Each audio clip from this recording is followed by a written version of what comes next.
Ready for another lesson? The future of softies. I think the degradation of our manhood is already damn near completion.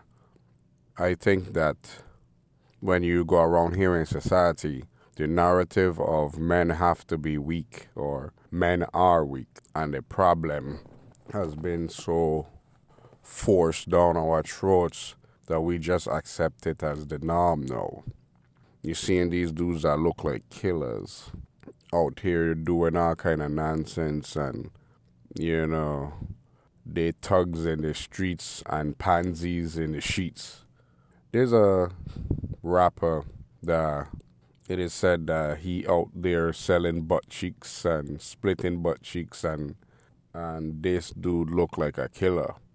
And this happening way too much in our community. I don't see this happening in other communities, and I don't see men doing this in other communities. When you look at it and you see it for what it is, it's just like, you know what, a wrecking ball or just damaged people. I don't know why you get or gain from messing around with a man. I don't see or understand why you have to get excited for with being intimate with a man. I don't understand that. I guess chromosomes missing and all kind of nonsense. It's kind of like when Daylight was in the interview and he was like, well, what would you do if your son turned out to be, G-A-Y? And Daylight was like, yeah, I'll pull out my gun and baka bust shots and all kind of nonsense. But then the interviewer was like, boy, you was in a dress in one of your videos.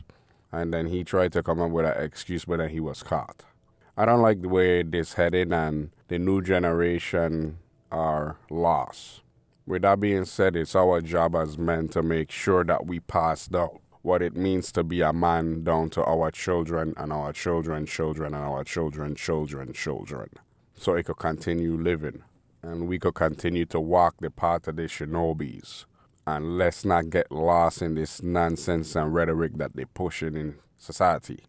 You don't want your child to be out here doing questionable things like Lil Nas X and Jaden Smith and wearing dresses, and you don't want your son to be doing that. That's pretty embarrassing. That's the quickest way to being disowned. When I was growing up, they always tell us that you don't have no identity until you go live on your own. If you make us look bad, you gonna feel it. And that still stands true today. If I had a son and my son were out there switching and doing all kind of stuff that he think that he should be doing, which he shouldn't be doing, yeah, that's the fastest path to disownment.